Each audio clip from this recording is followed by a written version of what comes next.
Good morning, student. আজি মই দশম শ্ৰেণীৰ দ্বিঘাত বহুপদ এই পাঠটোৰ বিষয়ে আলোচনা কৰিম আৰু পাঠটো আৰম্ভ কৰাৰ আগে আগে তোমালোকক ইয়াৰ বেসিক কনসেপ্টখিনি দি দিম চাই ল'বা নিশ্চয় বুজি পাবা দ্বিঘাত সমীকৰণ বা দ্বিঘাত বহুপদ দ্বিঘাত সমীকৰণ তেনেকুৱা পাঠটো আছে 4 নম্বৰ পাঠটো হৈছে দ্বিঘাত সমীকৰণ আৰু এইটো হৈছে দ্বিঘাত বহুপদ এই কাৰণে কোৱা হয় যেতিয়া চলক ৰেখাৰ সৰ্বোচ্চ ঘাত 2 হয় তেতিয়া বহুপদ এটা কি বুলি কোৱা হয় দ্বিঘাত বহুপদ বুলি কোৱা হয় So here গাণিতিক প্রকাশ দ্বিঘাত বহুপদ এটার গাণিতিক প্রকাশ হল ax square plus bx plus c at a not equal 0 a b c belongs to r গতিকে কি হয় এটো দ্বিঘাত বহুপদ এই বহুপদটোক এই কাৰণে দ্বিঘাত বহুপদ বুলি কৈছে কাৰণ কিয় ইয়াৰ অজ্ঞাত ৰাশিটো যেটো আছে x এই x ৰ তোমাৰ কি হয় সৰ্বোচ্চ ঘাতটো হৈছে 2 যেটো অজ্ঞাত ৰাশিৰ সৰ্বোচ্চ ঘাত 2 হেতু কাৰণে এটো দ্বিঘাত বহুপদ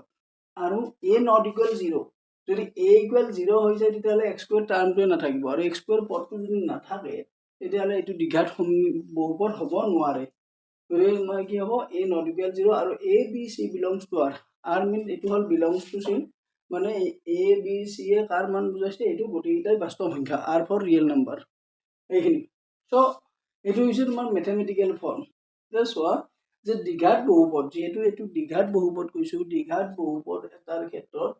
শূন্যৰ সংখ্যা যদি আমি ইয়াৰ সমাধান কৰিব লগা হয় ইয়াত কিমানটা শূন্য থাকে বা কিমানটা মূল থাকে সমীকৰণৰ ক্ষেত্ৰত আহিব মূল আৰু ইয়াৰ ক্ষেত্ৰত শূন্য যেটো শূন্যৰ সংখ্যা আমি যদি ওলাব লগা হয় যেটো ইয়াৰ সৰ্বোচ্চ ঘাত 2 আৰু এটো এটা দ্বিঘাত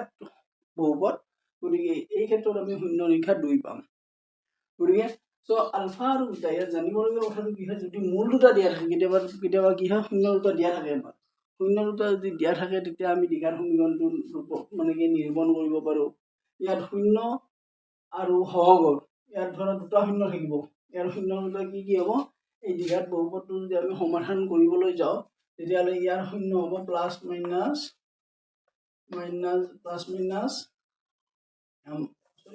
minus b plus minus root b square minus 4ac by 2a ইয়াৰ বহু মানে শূন্যৰ সংখ্যা হ'ব দুটা এটা হৈছে minus b minus plus root b square minus 4ac আৰু এটা হ'ব minus b minus b square root b square minus 4ac by 2a এই দুটা হ'ব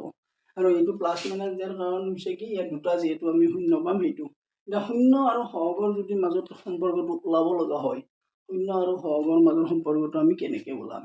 এই যেটো শূন্য দুটা আমি কি পাইছো প্ৰথমতে এটা মাইনাস পাম আৰু এটা প্লাস পাম আৰু এই দুটাই মই কি কৰিছো একেলগ কৰি লিখিছো যদি এইটো আমি সমাধান কৰো শূন্য আৰু সহগৰ মাজৰ সম্পৰ্কটো প্ৰতিস্থাপন কৰো এটা চাই লোৱা যে প্ৰথম শূন্য দুটা আমি কি কৰিছো শূন্য দুটাৰ সমষ্টি কি হ'ব minus b plus root b square minus 4ac by 2a plus minus b minus root b square minus 4ac by 2a ইয়াতে আমাৰ কি পাম লসাগু হ'ব 2a so minus b plus root b square minus 4ac plus minus হৈ যাব এইটো যেটো প্লাস আছে minus b minus root b square minus 4ac ইয়াতে যেটো এটো plus root b square minus 4ac minus root b square minus 4ac এটো cancel যাব থাকিব ইয়াতে কি minus b আৰু minus b দুটা ঋণাত্মক অখণ্ড সংখ্যাৰ যোগফলটো কি হয় ঋণাত্মক হয় যেটো minus b এটো minus 2b হ'ব এটো 2a হ'ব so minus 2 টো cancel goal so b minus b by a তাৰ মানে কি হয় যে দ্বিঘাত বহুপদ এটা যদি শূন্য দুটাৰ সমষ্টি উলিয়াব লগা হয় তেতিয়ালে আমি কি কৰিম minus b by a মানে হৈছে তোমাৰ কি b for x or minus x or হওক divide by x square or হওক যদি আমি শূন্য দুটা উলিওৱাৰ পিছত দ্বিঘাত বহুপদ এটাৰ শূন্য দুটা উলিওৱাৰ পিছত তাৰ যদি শূন্য আৰু সহগৰ মাজত শূন্যৰ সমষ্টি আৰু পূৰণফল দুটাৰ লগত ইয়াৰ সহগৰ মানে সম্পৰ্কটো কি সেইটো যদি আমি এষ্টাব্লিছ কৰিব লগা হয় তেতিয়াহ'লে আমি কি কৰিম প্ৰথমতে শূন্য দুটাৰ সমষ্টি কি পাওঁ আমি -b/a আৰু b for coefficient of x আৰু a for coefficient of x square যেহেতু দ্বিঘাত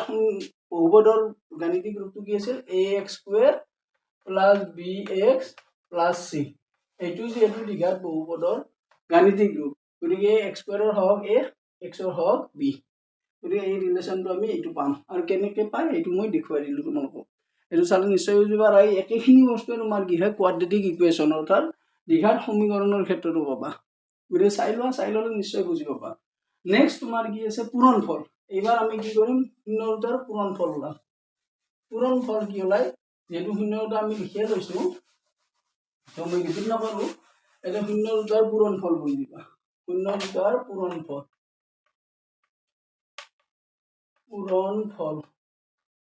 যেহেতু শূন্য দুটা কি আছিল -b√b² - 4ac আৰু -b -√b² - 4ac ইয়াতে প্লাছ চিনটো আমি কি কৰি দিম মাইনাছ কৰি দিম এটা চোৱা যে আমি যদি ভালদৰে চাব যাওঁ ইয়াত কি হ'ল এইটো ফাৰ্ষ্ট টাৰ্ম এইটো সেকেন্ড টাৰ্ম এইটো ফাৰ্ষ্ট টাৰ্ম এইটো সেকেন্ড টাৰ্ম তো first term plus second term হ'ল two first term minus second term আছে নে যেহেতু first term plus second term হ'ল two first term minus second term হৈ আছে গতিকে আমি কি কৰিম হৰটো হৰৰ লগতে পূৰণ লবটো লবৰ লগতে পূৰণ এটা লাইন তোমালোকে লিখি ল'ব পাৰে এনেকৈ -b +√b² - 4ac আৰু ব্ৰেকেট দিয়া -b -√b² - 4ac তাৰপিছত 2a × 2a 4a² হ'ল এইখিনি আমাৰ আমি কি লিখিব পাৰোঁ যে -b -b whole square -√b² - 4ac whole square equal 4a²। এইটো চোৱা এইখিনি হ'ল যেহেতু তোমাৰ এইখিনি ফাৰ্ষ্ট টাৰ্ম এইখিনি সেকেন্ড টাৰ্ম এইখিনি ফাৰ্ষ্ট টাৰ্ম এইখিনি সেকেন্ড টাৰ্ম তো first term plus second term হ'ল into first term minus second term that's equal first term square minus second term square হ'ল এইখিনি পিছত আমি কি কৰিম নেক্সট তোমাৰ এইখিনি এইটো 4x² হ'ব এইটো সমান কি হ'ব 4a² লিখিলো এইটো হ'ব b² মাইনাছ ইয়াতে স্কুৱেৰ ৰুটটো উঠি যাব তো স্কুৱেৰ ৰুট উঠি গ'লে তোমাৰ কি হ'ব b² মাইনাছ 4ac হ'ল তাৰপিছত তোমাৰ কি হ'ব এইটো 4a² b² মাইনাছ এইটো যদি ব্ৰেকেট উঠাই দিওঁ b² প্লাছ 4ac হ'ল b² minus b² plus cancel যাব থাকিব কি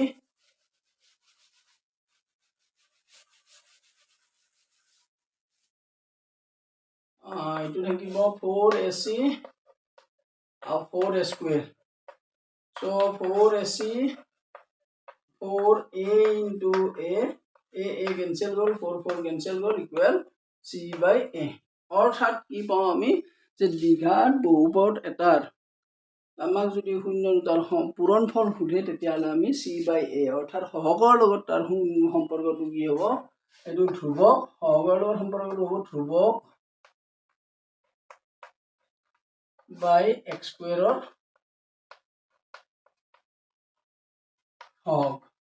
গতিকে ইয়াতে বেছিক জানিবলগীয়া বস্তু এইটো হ'ল যে ধ্ৰুৱক বাই x² হওক যদি সহগৰ লগত আমাক ৰিলেশ্যন এষ্টাব্লিছ কৰিব দিয়ে শূন্য দুটাৰ পূৰণফল আছিল কি -b/a আৰু শূন্য দুটাৰ সমষ্টি পূৰণফল হৈছে তোমাৰ কি c/a সমষ্টি আছিল -b/a আৰু পূৰণফল হৈছে c/a অৰ্থাৎ আমি ইয়াৰ পৰা কি পালো যে দ্বিঘাত বহুপদ এটাৰ যদি শূন্যৰ সমষ্টিৰ লগত সহগৰ সম্পৰ্ক এষ্টাব্লিছ কৰিব দিয়ে আৰু শূন্যৰ পূৰণফলৰ লগত যদি আমাক সহগৰ সম্পৰ্কটো এষ্টাব্লিছ কৰিব দিয়ে তেতিয়াহ'লে আমি কি গম পাম যে শূন্য দুটাৰ সমষ্টি সমান -b/a ইকুৱেল -b আছিল কি -x হওক আৰু x² সহগ আৰু শূন্য দুটাৰ পূৰণফল আমি কি পাম শূন্য দুটাৰ পূৰণফল সমান c/a অৰ্থাৎ ধ্ৰুৱক ৰাখিলো আৰু x স্কয়াৰৰ সহগ গতিকে আমি এই চোৱা আমাৰ ফৰ্মুলা মতে ইয়াতে কি আছিল মাইনাছ x ৰ সহগ আৰু x স্কয়াৰৰ সহগ আৰু ইয়াতে আছে x স্কয়াৰৰ সহগ আৰু ধ্ৰুৱক বাই x স্কয়াৰৰ সহগ এইটো আৰু বহুতে ভুল কৰে কি এই ক্ষেত্ৰত বহুতে ভুল কৰে যে মাইনাছ চিনটো সেই যিটো ঘা মানে সহগ থাকে সহগটোৰ লগতে লৈ লয় আচলতে তেনেকুৱা নহয় এই মাইনাছ চিনটো একৰ্ডিং টু ফৰ্মুলা মতে আহিছে গতিকে এইখিনি এইকাৰণে জানিব লাগিব যেতিয়া তোমালোকে মেট্ৰিক পৰীক্ষা দিবা মেট্ৰিক পৰীক্ষাৰ MCQত আহে MCQত কেনেকৈ আহে এটা দ্বিঘাত বহুপদ দিব আৰু বহুপদ দি সোধে যে এই বহুপদটোৰ শূন্য দুটাৰ সমষ্টি কি বা শূন্য দুটাৰ পূৰণফল কি যদি এইটো আমি সমাধান কৰি ওলাব লগা হয় সমাধান কৰি শূন্য দুটা উলিয়াম তাৰপিছত শূন্য দুটা প্লাছ কৰিম তেতিয়াহ'লে সময়ৰ কথা থাকিব সময় বহুত গুচি যাব কিন্তু যদি আমি কি কৰোঁ যে শূন্য দুটাৰ সমষ্টি মানে কি -b/a অৰ্থাৎ x ৰ হওক মাইনাছ x ৰ হওক আৰু x স্কয়াৰৰ হওক মাইনাছ x ৰ হওক ডিভাইড বাই x স্কয়াৰৰ হওক যদি আমি জানো তেতিয়াহ'লে অনায়াসে অনলি 5 সেকেন্ড ম্যাক্সিমাম 5 সেকেন্ড লাগিব এইটো ভ্যালু ওলাওতে ঠিক না ইয়াতে তোমাৰ কি শূন্য দুটাৰ পূৰণফল যদি ওলাব লগা হয় c/a গতিকে তোমাৰ কি হয় ধ্ৰুৱক বাই x স্কয়াৰৰ হওক যদি আমি সমাধান কৰিব লগা হয় তেতিয়াহ'লে টাইম বহুত বেছি খাব আৰু যেটো আমাৰ কাৰণে কি হয় বহুতেই মানে টাইম কনজিউমিং হ'ব আৰু সেই কাৰণে এইটো বস্তু জানিবই লাগিব তোমালোকে তাৰপিছত কি হয় আমাৰ চোৱা যে দ্বিঘাত বহুপদ সাপোজ এটা দ্বিঘাত বহুপদৰ শূন্য দুটা দিয়া আছে আৰু দ্বিঘাত বহুপদটো ওলাব লাগে শূন্য দিয়া থাকিলে দ্বিঘাত বহুপদ এটাৰ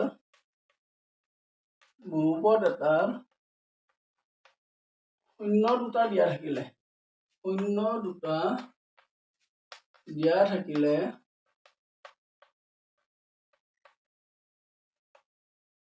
বহুপদটো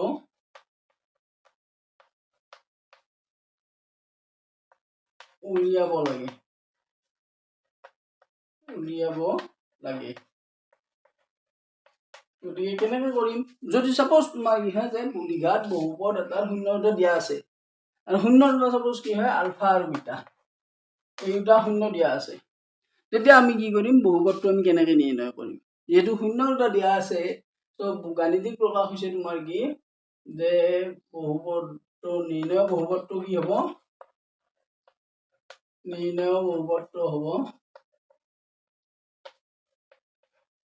বহুপদটো হ'ব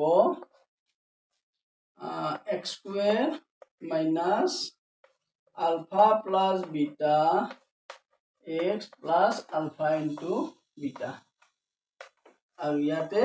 a2 দি দিব লাগিব k ফৰ কনস্ট্যান্ট হা যদি তোমাৰ কি ফ্ৰেকশনাল নাম্বাৰ আহে ভগ্নাংশ থাকে তেতিয়াহ'লে তোমাৰ কি হ'ব k এৰ মানটো যেটো লসাগু ওলাব ভগ্নাংশ গিটাৰ তেনেকৈ আমি ওলাব লাগিব কেনেকৈ হয় মই দেখুৱাই দিম পিছত গতিকে তোমাৰ কি গাণিতিক প্ৰকাশটো যদি দ্বিঘাত বহুপদ এটাৰ শূন্য দুটা দিয়া থাকে সাপোজ শূন্য দুটা তোমাৰ কি হয় আলফা আৰু বিটা তো আলফা আৰু বিটা যদি দিয়া আছে তো তেতিয়া আমি কি কৰিব লাগে বহুপদটো যদি উলিয়াব লগা হয় তেতিয়াহ'লে k * x square minus alpha plus beta whole into x plus alpha into beta তাৰ মানে শূন্য দুটাৰ সমষ্টি ইনটু x শূন্য দুটাৰ পূৰণফল এইটো সাপোজ মই এটা एग्जांपल দি দিছো তোমালোকক এইটো মনত ৰাখিবা এইটো মনত ৰাখিলে অনায়াসে কৰিব পাৰিবা সাপোজ কি আছে যে 2 আৰু 5 সাপোজ 2 আৰু 5 শূন্যযুক্ত বহুপদটো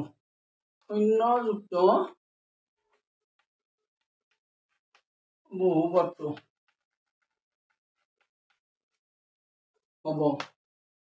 বহুপদটো আমি উলিয়াব লাগে 2 আৰু 5 শূন্যযুক্ত বহুপদটো উলিয়াব লাগে আৰু এই ক্ষেত্ৰত আমি কি কৰিম সাপোজ যে সলিউশন কেনেকৈ কৰিম প্ৰথম আমি কি হয় শূন্য দুটা আলফা আৰু বিটা হিচাপত লম সো লেট বা ধৰা হল আলফা ইকুয়াল 2 আৰু beta equal 5 so alpha plus beta equal কি হ'ব 2 plus 5 equal 7 আৰু alpha into beta equal 2 into 5 so 10 হল এতিয়া তোমাৰ কি হ'ব এটা বহুপদটো হ'ব বহুপদটো হ'ব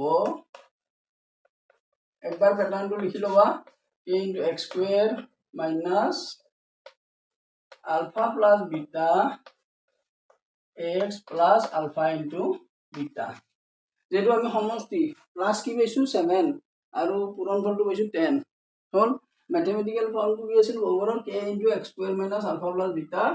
x plus alpha into beta so এই ক্ষেত্ৰত আমি কি কৰিম k to k ৰাখা এটো তোমাৰ কি হ'ব x square minus 7x যেটো alpha plus beta equal কি পাইছো আমি 7 পাইছো আৰু alpha into beta equal পাইছো 10 এটো হল তাৰ মানে কি হ'ব k equal 1 considering a k equal 1 বিবেচনা কৰি কি হ'ব বহুপদটো হ'ব এটা বহুপদটো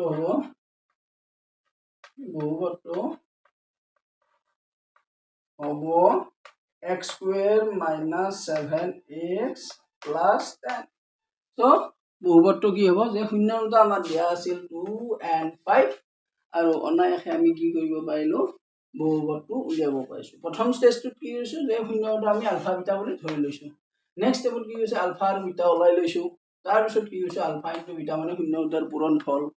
যেহেতু বহুপদৰ গাণিতিক ৰূপটো কি আছিল যে যেতিয়া আমাৰ শূন্যটা দিয়া থাকে তেতিয়া হলে বহুপদটো যদি উলিয়াব লগা হয় তেতিয়া হলে তোমাৰ কি হ'ব a into x square minus alpha plus beta whole into x plus alpha beta এই alpha plus beta মানে হৈছে তোমাৰ কি বহুপদৰ শূন্যটাৰ সমষ্টি আৰু alpha into beta মানে হৈছে বহুপদৰ শূন্যটাৰ পূৰণফল যেটো আমাৰ কি হয় শূন্যটাৰ সমষ্টি আৰু পূৰণফলটো ওলাই লৈছো তেতিয়া হলে আমি কি কৰিব পাৰিম অনায়াসে কি কৰিব পাৰিম এইটো বহুপদটো উলিয়াব পাৰিম আৰু কে কি লৈছো ইয়াতে যেহেতু একো ধৰণৰ তোমাৰ ফ্ৰেকশনাল নাম্বাৰ মানে গটেইটাতে হৰ 1 আছে সো k equal 1 বিবেচনা কৰিছো যেটা ফ্ৰেকশনাল নাম্বাৰৰ ক্ষেত্ৰত আমি কি কৰিম যদি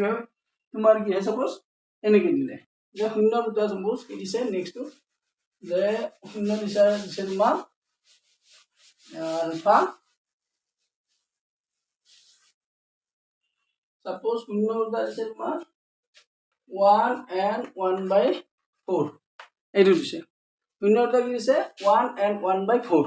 তো সলিউশনত আমি কি কৰিম let alpha equal 1 আৰু beta equal 1/4 শূন্য দুটা আমাৰ কি দিছে একাধিক্ৰমে এটা alpha equal 1 দিছে আৰু beta equal 1/4 দিছে তো alpha plus beta এটাকে alpha plus beta equal 1 plus 1/4 equal 4 গুণ 4 5 5/4 4 1 4 plus 1 equal 5 5/4 so alpha into beta so 1 into 1/4 equal কি হ'ব 1/4 এটো এতিয়া আমাৰ কি হয় বহুপদটো কি হ'ব বহুপদটো হ'ব a into x square minus alpha plus beta x into alpha beta hall so ইয়াতে আমি কি হৈছো alpha plus beta k to k এনেকে ৰাখা so x square alpha plus beta equal কি পাইছো minus 5/4 plus 1/4 এইটো এটা চোৱা ইয়াতে কি আছে ভগ্নাংশত যদি আমি এটা হৰণ কৰি লিখো তেতিয়া হলে এলসিয়াম 4 পাম কিন্তু k equal 4 বিবেচনা করি k equal 4 বিবেচনা করি তো কি পাম আমি 4 into x square minus 5/4x plus 1/4 so এই গোটেইটা যদি x 4 এৰে পূৰণ কৰিলে তেতিয়া হলে 4x square হ'ব minus 5x হ'ব plus 1 হ'ব এইটো হৈছে ইয়াৰ মানে কি হয় 1 আৰু 1/4 শূন্যযুক্ত বহুপদ আৰু এই বহুপদটো যদি আমি সমাধান কৰো তাহলে ইয়াৰ শূন্যটা কি পাম 1 আৰু 1/4 পাম যথেষ্ট ইজি আৰু এটা পদ্ধতি আছে এইটো হল তোমাৰ কি হে শৰ্টকাট পদ্ধতি আৰু এটা পদ্ধতি আছে সেই পদ্ধতিও মই তোমালোকক বুজাই দিম গতিকে বুজি লবা তোমালোকে চাই লোৱা যদি কিবা অসুবিধা পোৱা মোক মোৰ নম্বৰ দিয়া থাকিব সুধিব পাৰা চাই লবা নেক্সট আমি দ্বিতীয় মেথডটো পঢ়াম কেনেকৈ এই একেটা মানে শূন্যটা দিয়া থাকিলে বহুপদটো কেনেকৈ নিৰ্ণয় কৰিব পাৰি এইটো দ্বিতীয় পদ্ধতিটো শিকাই দিম নেক্সট ক্লাছত থ্যাংক ইউ